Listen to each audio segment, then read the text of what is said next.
virtual meeting of the Sacramento Regional Transit District for August 23rd, 2021. With that, clerk, would you please call the roll? I sure will. Director Budge? Here. Director Harris? Here. Director Howell? Here. Director Hume? Here. Director Jennings? Here. Director Kennedy? Here. Director Natoli? Here. Director Chenier? Director Cerna? Here. Director Valenzuela? Here. And I'm going to go back to Director Chenier. He's absent. And Chair Miller. Here. Okay.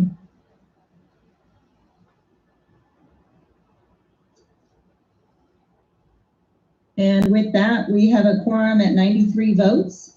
And this meeting of the Sacramento Regional Transit District will be cablecast on Metro Cable 14, the local government affairs channel on Comcast, Consolidated Communications, and AT&T Uverse. Today's meeting will air on Wednesday, August 25th at 6 p.m. and Thursday, August 26th at 6 p.m. on Channel 14 and webcast at metro14live.saccounty.net and is closed captioned.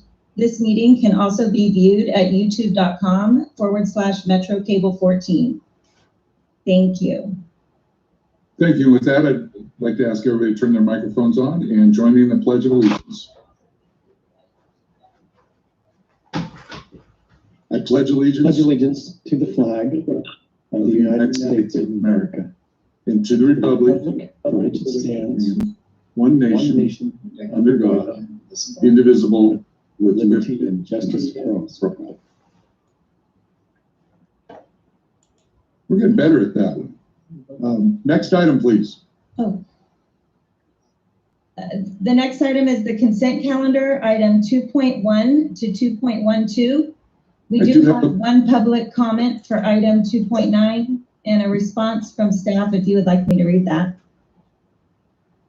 Please. Item 2.9, resolution conditionally approve work order number 6 to contract for general engineering support services 2020 for the Watt I-80 Transit Center design project with Mark Thomas and Company, Inc.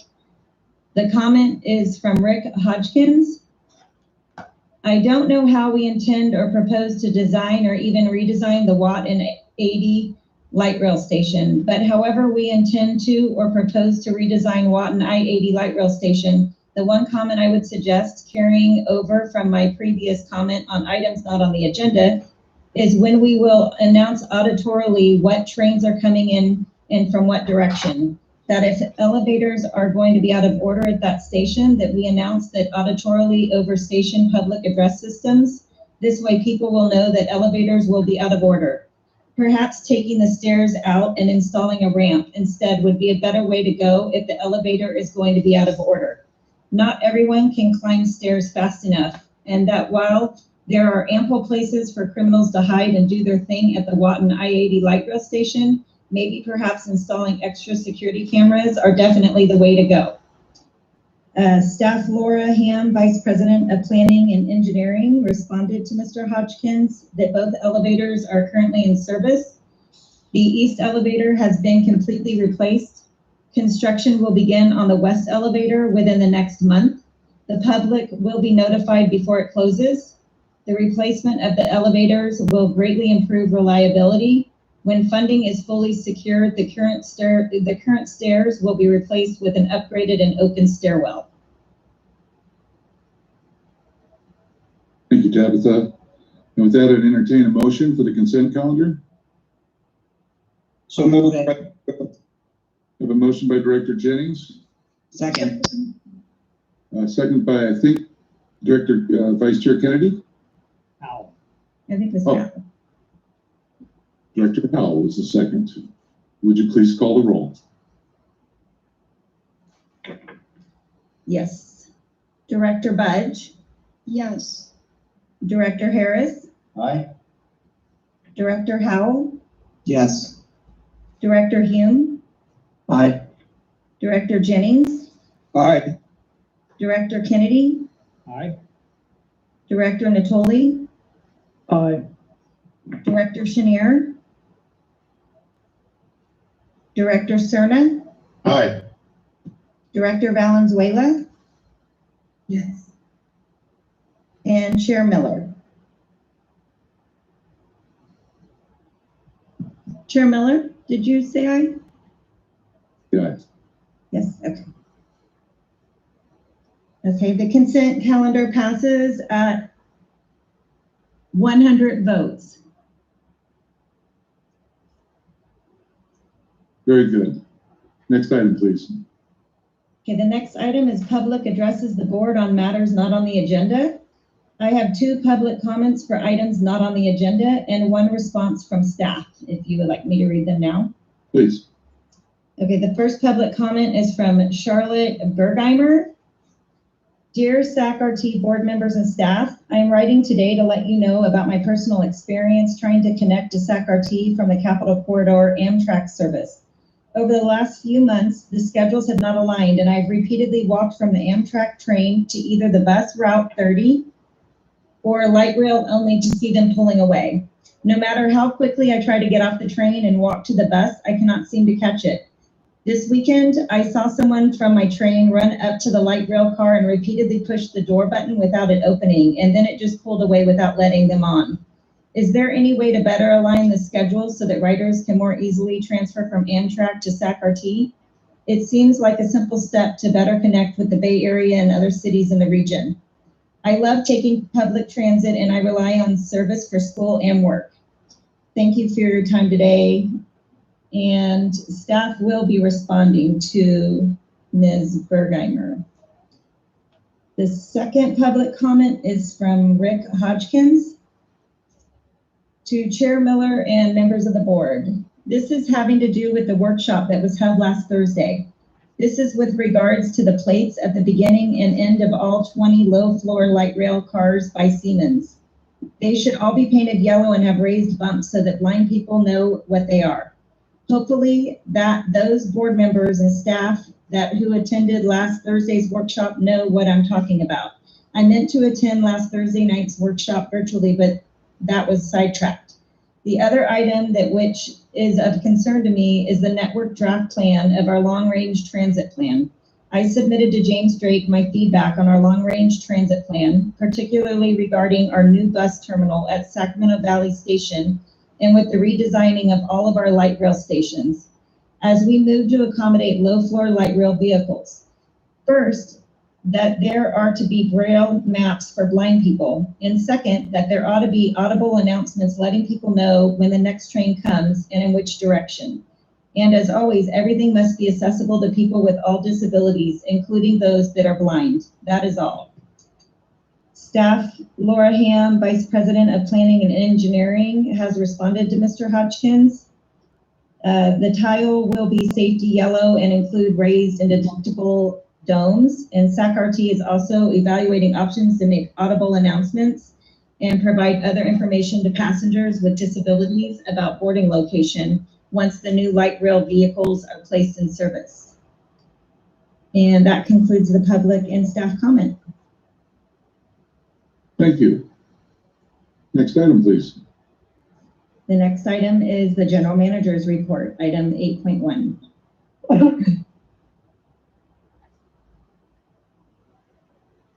Hi. Hey, good evening, Chair Miller, members of the board and the public. Can you guys hear me? I have some issue with my WebEx. Sounded good, Henry. Okay, thanks. With the rise in COVID cases in our region, and we are again reminded about the need to take necessary safeguards to protect and prevent the spread of COVID. Last week, the TSA extended the face mask requirements for public transportation to January 18th to next year. And as a reminder, SacRT continues to provide free transit to and from vaccine sites in our community in the hopes of increasing vaccine rates. Unfortunately, we were informed over the weekend that an unvaccinated employee who had been out for a few months passed away from COVID. It is an important reminder that we must take this virus extremely serious, and those who are vaccinated are far less likely to be hospitalized. Please join me in a moment of silence in remembrance of our team member who just passed away.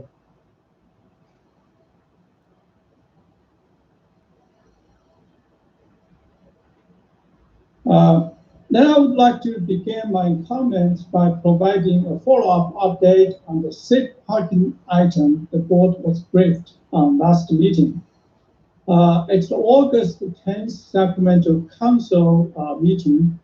The city unanimously adopted a master plan for homeless siting, identifying about 20 potential locations. The city's plan identified 3 SacRT Library Park and the right locations as potentially sites for safe parking: Franklin, Beetland, and Roseville Road library stations. SacRT has met with city staff to discuss the plan and is reaching out to the community, residents, business, and other stakeholders. We know this will be a process as the board, as well as federal and state regulators, will have to approve any plan that involves SacRT properties. We will bring this item back to the board with further updates at upcoming meetings. Next, I would like to update the board and alert the public on an opportunity to provide feedback on SacRT service plan.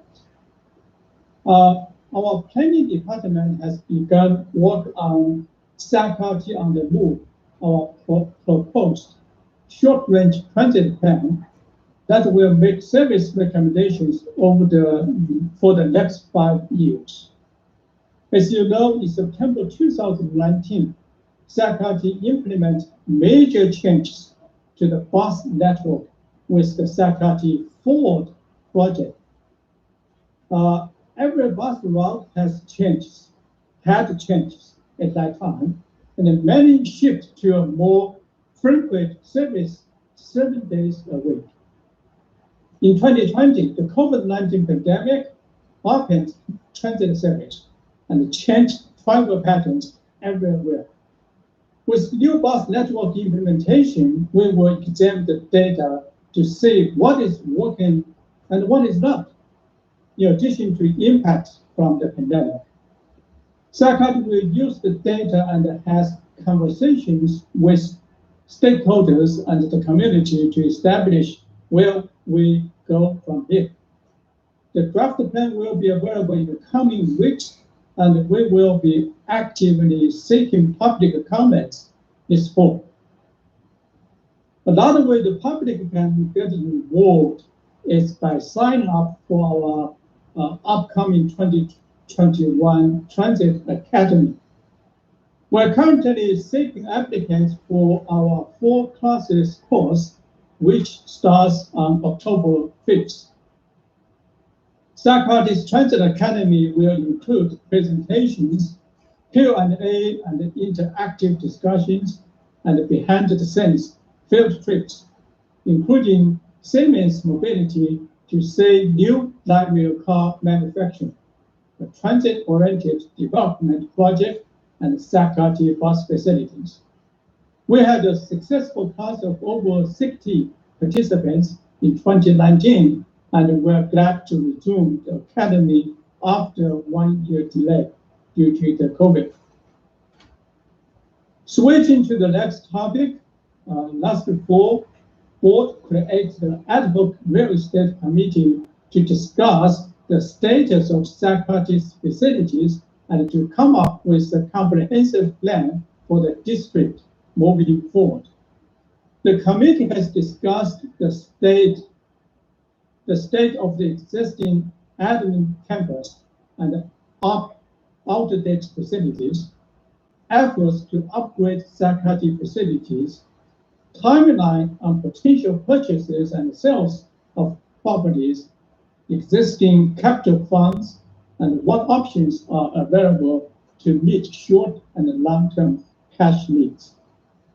SacRT team has been working to create a comprehensive plan to bring back to the Ad-Hoc committee and the board. We have brought on brokers to help us with our Ad-Hoc campus search, as well as future bus and rail facility search. And staff will work with the team and examining current market conditions and weigh the pros and cons, cost analysis, and numerous other factors before making recommendations to the board.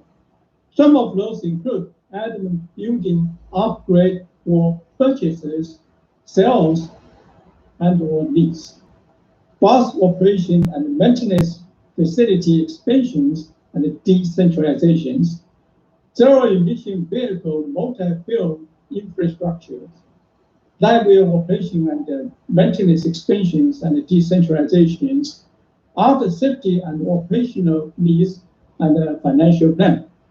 We hope to have a report back to the board in the coming month. This weekend, we will also expand bus service to better meet the needs of our community. These new services or improvements include a new Route 122 peak-hour bus service from Fair Oaks and Orangeville to Rancho Cordova, which with connections to the Gold Line Sunrise Station. The new route will also connect to offices in Rancho Cordova near City Hall, Kaiser Hospital, and the VA Medical Center. SacRT is also restoring the Airport Express bus route 142 between downtown Sacramento and the Sacramento International Airport. The service will operate with all new zero-emission electric battery-powered buses and will be available every 30 minutes, 7 days a week. The 3 new zero-emission buses we just purchased and delivered to us a couple weeks ago. We will be hosting a celebration event at our bus yard on Friday, August 27th at 10 a.m. And I hope all of you will be able to join us. And I think the invitations has been or will send to the board and the key stakeholders very soon. Congresswoman Matsui is expected to attend this event, then visit some facilities in our in the district. In the final facility news, on August 30th, this Sunday, SacRT will officially open our Morrison Creek Library Station along the Blue Line, which is under the requirement of FTA to officially close out this project. The project has been for more than a decade now. The station construction was initially deferred during the 2015 Blue Line expansion to CRC in anticipation of surrounding development. The opening of this station signifies a major mobility project that will help eliminate barriers to opportunity by providing much needed connectivity and transit service in an area that has been traditionally under-resourced. It also demonstrates SacRT's ability to progress transit investment in developing areas, supporting the Sacramento region's blueprint principles by turning transit service to need housing and promoting patterns of smart growth. The nearby Stone Beetland mixed-use transit village is anticipated to be a dynamic and active center of the community, with the Morrison Creek Station anchoring the eastern edge. The new station is a unique and innovative station, including convenient bicycle and light pedestrian access. Because of the future public access road is still under development, and SacRT will be demonstrating the use of electric golf-style cars, which you just saw, as part of its innovative service fleet. The golf-style car service will operate during scheduled light rail service hours, 7 days a week.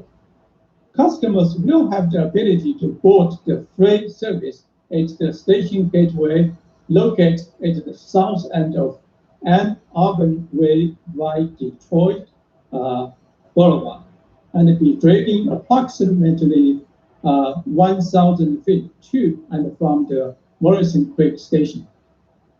With the opening of the new station, SacRT will officially serve 53 light rail stations within its 440 square mile service area, which includes service in the cities of Sacramento, Central Skies, Elk Grove, Folsom, Rancho Cordova, and Sacramento County.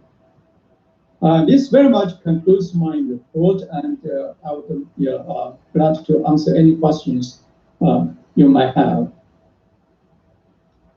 Thank you, Henry. Good report. Any questions? Well, was that good, Henry? Thank you. Thank you. And with that, we can move on to the next item. Tabitha?